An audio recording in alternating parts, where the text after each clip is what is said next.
Já estamos de volta com o Hora Geral nesta terça-feira. Vamos conhecer um pouco mais de esporte? Vamos lá?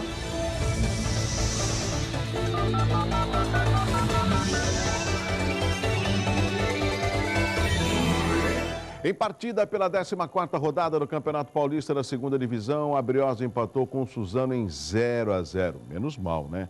A Portuguesa Santista dominou a partida, criou oportunidades, acertou a trave adversária, mas não conseguiu marcar.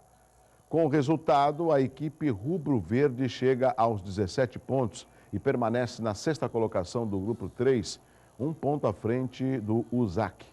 Na 15ª rodada, a Portuguesa Santista enfrenta o Mauauense no sábado às 10h30 no estádio Pedro Benedetti. Bom, hoje um tema que eu julgo importante e eu quero a colaboração do meu telespectador, não só durante o programa, mas também quando você está caminhando, passeando, né, nos bairros da cidade aonde você mora, nas cidades que compõem a região metropolitana, porque é onde chega o sinal da Santa Cecília TV. Eu estou aqui à minha direita com a Ângela França, ela que é simpática, minha amiga, fala muito bem, ela é deficiente visual, e também o meu amigo e o meu irmão, Márcio Costa, que é também deficiente visual. Bom dia, Márcio, bom dia, Ângela, tudo bem com vocês? Bom dia, tudo bem. E também aqui à minha esquerda, né, parece até uma luta de boxe, né? Opa. Na minha esquerda ele, Luciano Marques, presidente do CONDEF. Eu estou brincando, né? O Luciano, o CONDEF, que muitas vezes a gente lembra dele, é o Conselho Municipal para a Integração das Pessoas Portadoras de Deficiência. Agora já mudou, né? Também mudou? Mudou, porque muda ali, vai mudando, a gente vai ter que acompanhar. Nós já fomos portadores, já fomos com necessidade especial. Atualmente é o Conselho Municipal dos Direitos da Pessoa com Deficiência. Então, essa é a nomenclatura mais correta. Exatamente. Então, é o Conselho Municipal das Pessoas... Dos direitos das pessoas portadoras... portadora, com deficiência. Com deficiência. Quer dizer, tudo isso complica, mas pelo menos é um CONDEF, ele é o único órgão apresenta... Você sabe, Douglas, que eu fico feliz, porque eu sou do tempo que a gente ainda era aleijado, incapacitado, limitado. Agora já me chamam de pessoa, então isso já melhorou bastante. Às vezes me chamam de portadora com necessidade especial, mas no fundo, que somos pessoas, né, que temos ou não alguma deficiência. Essa mas houve uma evolução nisso daí. Né? O Luciano tem assim, uma veia bem cômica, mas o que ele fala é real. Porque as pessoas, e eu acho que tem até diminuído isso, Luciano, as pessoas elas acabam sempre tendo uma forma caridosa das pessoas, de se dirigir às pessoas com deficiência. Na realidade, todos nós temos um tipo de deficiência. Sim. Algumas aparentes, outras nem tanto, né? Sim. É que, na verdade, a deficiência, quando ela foi classificada, ela acaba, de alguma forma, impedindo você, por conta do meio, ela acaba impedindo você de exercer as suas funções normais, como um simples tomar banho, se alimentar, fazer compras, atravessar uma rua. Então, essas são, daí virou, né, foi caracterizado pela Organização Mundial de Saúde esses tipos de deficiência, visual, auditiva, intelectual ou múltipla. Né? Então, é isso. Luciano, eu fiz questão de trazer os meus dois amigos, na realidade vocês todos são meus amigos, né, e o Hora Geral sempre dará espaço para um tema como esse. Mas o Márcio e a Ângela são pessoas que me surpreendem, porque mesmo com a deficiência visual, que eu julgo uma deficiência muito latente quando as pessoas veem um deficiente. Talvez você, como uma pessoa que sempre teve um cadeirante, você consiga se locomover. Eu acredito que a pessoa que tenha deficiência visual, ela corre muito mais risco, principalmente quando ela sai de casa. E mesmo com essas limitações, que ao conhecê-los eu não vi limitação nenhuma, a Ângela é uma pessoa que quer ajudar as pessoas com ou sem deficiência, e o Márcio também. O que você diria desse número significativo de pessoas que, segundo o último censo, têm deficiência na cidade de Santos? Então, hoje nós somos, segundo o censo, nós somos 1/4 da nossa população de Santos, né? E se a gente pensar, eu estava conversando lá com o Márcio e com a Ângela, não é possível, sendo 1/4 da população santista, que ainda sejamos invisíveis. para os poderes instituídos como legislativo, executivo, você faz parte do legislativo, sabe disso, a dificuldade que temos, não são todos os vereadores que nos dão audiência, que estão preocupados, não são todos os vereadores que encaminham as proposituras oriundas da própria conferência, porque se o vereador está lá para ajudar a população e chega para eles, qualquer um de qualquer partido, 88 propostas, que aconteceu agora na nossa 7ª conferência. Em junho. Era só seguir aquilo ali. Aquilo ali é a vontade, representa efetivamente a vontade desses 120 mil cidadãos e cidadãs com deficiência em Santos. Então, se eu estou lá para ajudar a nossa sociedade, é só eu pegar aquela relação de propostas e tentar efetivá-las ou fazer cumprir, porque na realidade é mais cumprir do que criar nova legislatura, né? Então, os poderes instituídos e a própria sociedade como um todo ainda nos ignoram, ainda não nos enxergam, impressionante isso. E esse é o papel e é o grande desafio do CONDEF, né? Do movimento da pessoa com deficiência, é se tornar visível para a sociedade santista, da Baixada, do Brasil, enfim, né? Nós estávamos falando, inclusive, antes do início desse bloco, a respeito de um estatuto do idoso que está havendo algumas modificações e logo, logo ele vai estar em... Está falando do deficiente? Do deficiente. E você falou que não é bem um estatuto, é uma lei... Na verdade, ele vinha lá do tempo do deputado Paim, que depois virou senador, e o Flávio Arnes. Paulo Paim. Ele era deputado ainda, agora é senador, e o Flávio Arnes também. E naquela ocasião ele era estatuto. E aí o pessoal até falou, poxa, mas levou 12 anos para aprovar. Na verdade, nós não queríamos estatuto. Fizemos grandes mobilizações até Brasília, onde abordamos vários senadores. Eu estive numa dessas caravanas, aliás, algumas dessas caravanas que foram a Brasília, porque o estatuto trazia coisas erradas. Na ocasião, estava por sair o texto da própria Convenção Mundial dos Direitos da Pessoa com Deficiência da ONU, que saiu, que hoje, inclusive, foi incorporado à nossa Constituição, né? E a gente, pelo menos, pedia naquela ocasião para tirar da pauta e esperar a convenção.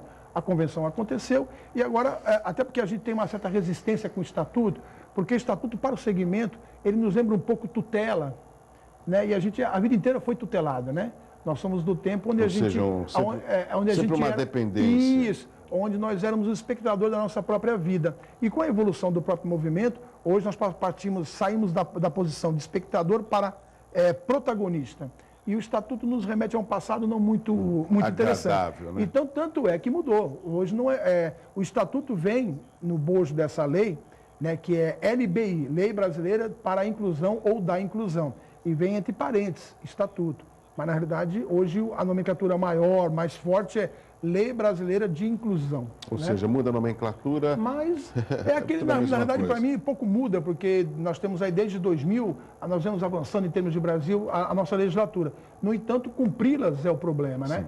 Luciano, a parte da sua explanação inicial, agora eu quero conversar com a Ângela e também com o Márcio. Por quê?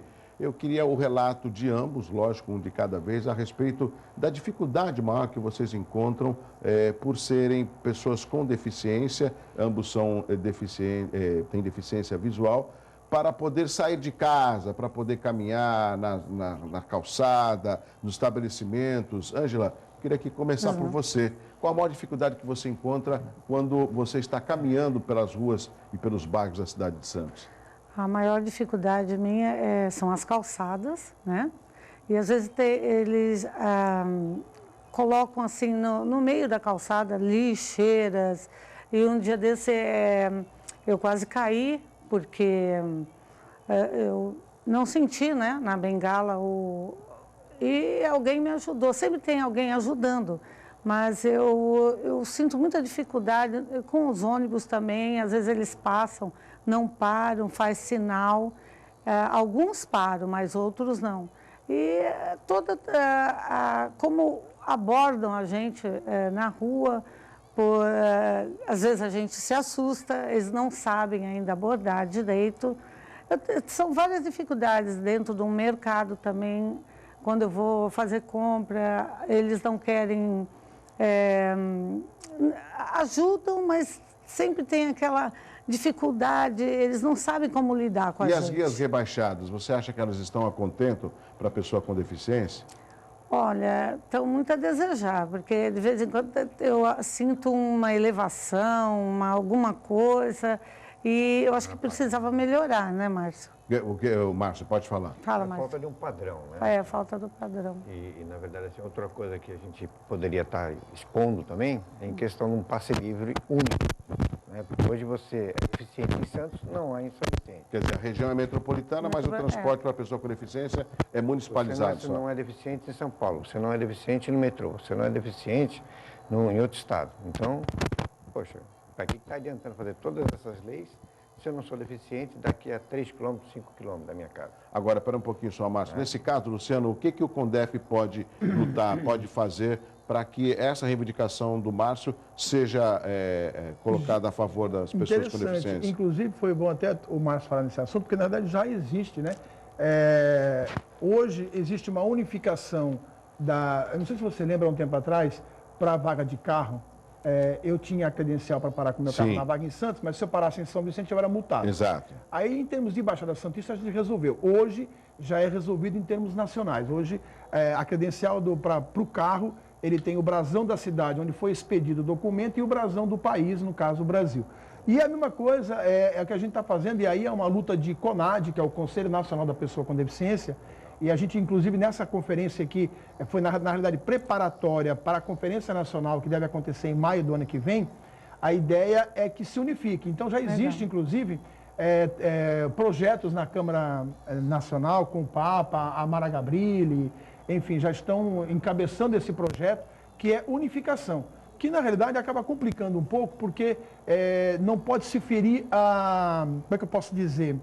A soberania do município, né? Então, talvez só uma mudança em termos de Constituição é que a gente possa alcançar essa difícil. Mudou uma emenda constitucional para poder... Porque já houve tramitando na Assembleia Legislativa de São Paulo, e foi uma proposta nossa também, na época o atual prefeito Paulo Alexandre era deputado estadual, a gente encaminhou esse projeto para ele também, que pelo menos nos 645 municípios de São Paulo, o estado todo tivesse essa unificação. O Paulo apresentou esse projeto na ocasião na Assembleia, e com o nosso apoio do CONDEF, foi até um projeto que a gente elaborou para ele, né? E naquela ocasião ele falava, Luciano, tem que ser uma PEC, não tem como ser apenas uma lei. Certo. Tem que ser uma PEC, que era a mudança da Constituição do Estado. Agora, um outro aspecto, parece que o Márcio quer falar. Márcio, pode falar.